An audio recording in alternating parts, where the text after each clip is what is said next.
Yusin-Shin, because Yusin-Shin, he is a marksman, but the way that he damage is outputted is kind of very, very bursty with the passive, with the criticals coming in and out. And Lolita again! Lolita! I remember seeing second debut in Lolita day one. We saw Lolita day one. Yes. Took a break yesterday.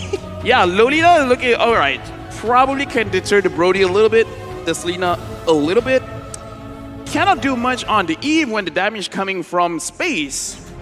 I'm not too sure about this Lolita pick. Gideon, how about you? I want to see a coordinated team play. When you see torn apart memories, they all get behind Lolita, and for the first time, she's going to block all the projectiles. That's what I want to see. It's never been done before, but it'd be very cool if it did happen. That would be a boom, bang, bada bing moment. It's so specific, though. Look, most of the time when it comes down to something like a Numenor Blast, I'm guessing that they want some form of disengage. And I think this is interesting because I would have preferred something like a high loss, but it works in multiple layers, blocking Selena arrows, a lot of projectiles to protect yourself against, and the Numenor Blast to say, hey, if you want to go in hard, I don't mind sacrificing one member for the greater good. Well, if it's that one member in the name of Shark, aka Oscar, then so be it. Welcome to NAVI versus BTK. Let's figure this out first. Make sure our players get the best experience that they can. Looking at the mini-map, you can see that there's 2 members sent up by NAVI here. A lot to read in the mini-map so far. I guess... Oh, all right, there you go. Fix it up for the young man. Yes. There you go. Based on the information that we saw so far, I think, in terms of micro-wise, it's great that Navi is going to be, hey, Selena, just start off with your Abyssal Trap, speed up the clear for that Lancelot. Let's get him to level 4 as soon as possible, and let's see if we can start pressing our advantages. And I think, in terms of team compositions, we need to remember, early is going to be heavily favored towards Navi's side. Mid-game, it's no man's land here. It's whoever has the better mid-game. If you get a snowball, good for you. Late game, BTK. Yeah, right now we can already see the differences in the region. Usually we see a Brody with an assassin emblem with the killing spree looking to bully out the opposite laner. But in this game, he's using a marksman emblem, the Electro Flash. So perhaps he's looking for more of a sustained game. He just wants to stay in the lane as much as he can. If he can bully someone out, great. If not a big deal. Let's not forget that Electro Flash is one of the few emblems that actually scale pretty well towards the later stages of the game. Remember, BTK have a lineup that is really, really tanky. He's not going to be able to secure those kills as easily as most people think. So I think this is just a great adaptation coming in from Navi. Yeah, and Navi is super aggressive. Defender leaving the XP lane early on, not even a minute in, helping clear this side of the jungle for Sunset Lover. Getting that Little Wanderer real quick. Now you can kind of see what the Selena's doing. Earlier, when Selena made her debut here in M3, not so much. It did not help. But now, a minute in already, I can see how different it is for Navi. Yeah, I mean, Sawo's got to be very, very careful. If he goes down early, it's going to be difficult. But yeah, you can see the small interactions. The shield is going to be able to block the Abyssal Arrow. You don't really get stunned. Walk away. It's fine. That's the main idea. Up top, it's going to be a 2v1. Sawo trying to help out. In mid, it's the same but mirrored over for BTK. Arrow thrown out, trying to hit that. And Zane, very comfortable. Very comfortable, no pressure at all. Did he lose it? He did! He lost it. Oh, that's why. The comfort is not on his side. Oh, no, that's a little unlucky, but you can tell that Zane did not want to use that retribution. He's got bigger fish to catch, like the turtle that he wants to hang around. Just a little unlucky there. That's fine, but let's see. This first turtle is going to mean so much for Navi, and BTK, they want to drag this turtle out for as long as possible. It's so curious, was that well-timed, or was that just Zane complacent with his small camp take? He's very complacent because he can definitely wait out the damage from the Abyssal Trap and then continue on. Oh well, let's see. I hope they don't miss out on this one. Priority going over to BTK, 4 members here. That's going to be 4 from Navi answering back. Real manipulation set in. Defender pushing them back with the Cotter and Inferno and the Vengeance. He's still alive. Sunset Lover confirms it. First blood drawn though by Fried Chicken. Turtle for the hero. I think Nados Vincere walked away with that happy. Yeah, I think unfortunately Nagib got cancelled out. They knew it was kind of strange how the fight went down. I think Nagib didn't really communicate with the rest of the team that, Shark was standing a little nearby. Sawo was a little low, so he couldn't do much but just being living artillery, same as Nagib. However, Shark getting a great cancel on that real-world manipulation made all the difference. Yeah, and right now, let's look at the butterfly effect. Let's look at the level from Sunset Lover. Level 6. Mobile Zane just reached level 5 just by missing out on one creep, just by missing out on that turtle. We can definitely see a big change in EXP. He wants to get ahead here. Lil is protecting himself, but Navi look for the counterattack here. Void Crystal dropped in by Nagib, Sunset Lover. He can try to go deep, but they're already ahead, about 1,000 gold already. And now you can see how difficult it is as a gold laner to not have that range advantage. Yes, Victor's bullying over Lil, but the gold lead speaks for itself. Let's look at the items. Yeah, right now let's looking at Lil. Lil has a mix of everything. He has a little bit of damage, he has a little bit of HP, as well as magic resist. Looking like he doesn't care too much about this early game. He just wants to have equal of everything. He just doesn't want to die, which does show in his emblem of choice. So it looks like Navi is playing a very different game than what we usually see in the Southeast Asia region. Honestly, I think they're playing for first item. I think that's the general idea. Even though Lil may not necessarily have a lot of control over the lane unless the rest of Navi is rotating to that side of the map, you can see he's got more gold than Victor, he's got more EXP than Victor, and Victor, who also took Avarice. As long as Lil plays a passive game and minimizes the effectiveness of this rune, then I guess it's fine for him. Yeah, no, the range differential is so huge. You have to hit your opponent to get the extra money, and it's not just happening right now for Victor. Zia popping the feathered airstrike. Nagib throwing out those void crystals. Sawo just putting up a perimeter with the threat of activation. Oh, here we go. Speaking of activation, Numinum Blast hitting nothing but air. Down goes Zia. Defender again, biting down. Shark, his target. Arrow thrown out by Sawa, pushing away the rest of BTK. Navi gonna look to confirm their second turtle.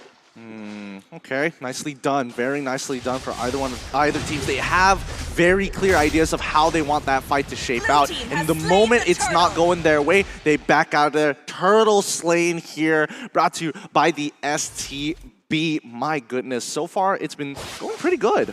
Amazing conversion rate for Natos Vincera here. They're gonna go ahead and take that turtle buff, use it to space out top lane, take that turret, and then answer back to mid. They're not gonna let BTK get this for free. Arrow thrown out by Sawo. Trap set in underneath Zane. Oh, look at the burst! Wow. Zane is not happy. Look at that. Oh. I mean, he will be okay. Okay, he will be okay at the end of it. He needs the recall, unfortunately, and pathing up might not be the greatest option. Lil's going to get attacked, and yeah, cross-map plays are being happened. Natos Vincera very, very mobile. Lil, oh, three-man gank squad down bottom. Victor, finally a little bit of space, room for him to breathe. But Sunset Lover gonna clear this wave just in case Lil comes back soon enough, because next turtle coming down bot.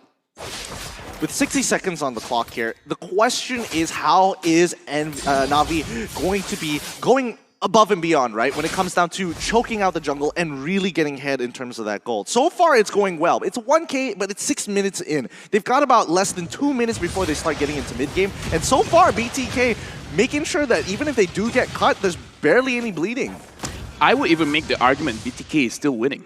Because even though they're down in gold with this kind of composition, as long as you don't die so much in the early game, you're doing well because they have a lot of scaling heroes with the Yisun Shin, with Zia on the far side. It's going to hurt later on in the stage of the game. And Brody has a lot of range, but Farsa is the queen of range. So the pressure's on Navi. Navi has to go really fast. Navi has to use their range, use the early pressure that Sunset Lover and Sao are putting, and make the most of it. You're right, 1 and 2 in 7 minutes.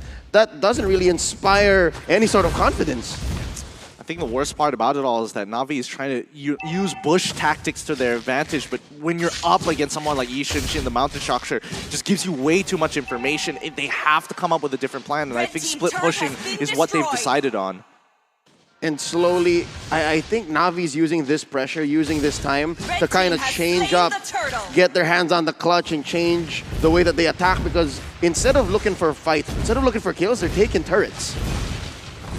Yeah, I mean, the split push is confident here, but I want to see more from them. Oh, puncture in. Shark not looking great. Sawo misses the dive in. Now Navi, they're going to try to find one. Instead, they got caught out. Sunset Lover goes down. Point blank feathered airstrike. Defender caught out far away from home. Mountain Shocker setting them in. And a jump by Victor. Defender pops the Vengeance, pops the Counter Inferno. He's not going to live. Mobazane popping the passive left and right. A lot of crit, a lot of bursts from this Yi Sun Shin. And just like that, BTK are ahead again. Can Lil finish this off? I don't think he does not have torn apart memories, unfortunately. And BTK are doing a phenomenal job now in the driver's seat during this the mid game so far. With the next Lord coming up, I think, Navi at this point of time, they've got to make some kind of god tier play. Oh, they catch him. That's Zia catching a face full of torn apart memory. As you just mentioned, Lil gets it off cooldown, and I think BTK lost track of when it was ready, too. Yep, they hopefully open up mid here, but here comes the Numnon Blast. Oh, did not get the flicker in, but Nagib a little too confident. Mobazane, free hits to the face. It's interesting how this fight is turning up. I think there's a lot of disrespect on either side. Navi, using real world manipulation right in front of somebody's face like that, especially when you're up against a jungler who's definitely 2 levels above you. You're hitting above your weight at this point. Out of your league, even. You have a shield as an Eve, but it's not that huge. And just like that, it opened up bottom lane for Victor. Yeah, and I do have to say, when we talk about Naqib, he has done it twice now. When he opened the real-world manipulation in an open space, giving opportunities for BTK to really put on the pressure on him based on his own mistakes. So far, Defender, being the bigger brother, has helped him out. But he himself has to watch himself because later stages in the game, right now, BTK, engages. Sunset Lover Victor going in front, but nothing's happening. Catches an arrow. Up top, there's a skirmish. 1v2 Defender versus White Chicken and Mobazane. Yeah, Lefel, you were saying. Now, right now, we can see that Navi has a lot of options, and Lil getting caught out. BTK doesn't want to stop. Lil's going to get taken down here. Numnon Blast to make sure they confirm the kill. Shark here at the tip of the real-world manipulation. Victor kept in as well. They're happy to go for the 1-for-1 trade. The patience from Sunset Lover. He could have just gone straight on towards Phoveus, but he needed to make sure that Nagib is going to have a good time. He gets hit by the Astaroth's Eye, but he doesn't want to give him multiple procs to dodge the damage. So really good play coming in from Navi. Unfortunately for Lil, he has to pay the price, but at the end of the day, it's going to be BTK who's going to be coming up on top of him in the economic game. Yeah, right now when we look back at the replay, we can see that Lil is a little bit tanky, and this comes to question, what is he building right now? Because it's obvious that he has the Athena shield, but I'm worried that he prioritizes so much on his defensive capabilities right now to the point where Navi does not have enough damage. Yeah, basically he's just a torn apart memory machine and that's it. Like he has to make sure he has stacks, get the ult in, and that's not the way you play Brody, ideally. Ideally, you want to be able to still hurt even with your basics. At least have a Blade of Despair. Yeah, at least have that Blade of Despair. That's the one we were looking for. But he's building it right now. He's taking a Malefic Roar instead just to kind of break structures open because they are going for their secondary win condition, which is going to be trying to get through the mid game with the help of their split pushing powers. And right now, the map is open for BTK. Interestingly enough, it's these false engages, these wrong entries. And look at this, they're answering back. Sawo confirms the kill off of the manipulation, but it's a trade. Mobazane takes down Lil. Naqib follows through. 2 for 1 so far, and the Lord is still for BTK. Right for the taking. Down goes Sunset Lover as Victor dances right around him. Defender, the Flaming Demon. He's running away. Counter Inferno in tow. Lord has been reset, but that's still all 4 members remaining for BTK ready to take this Lord.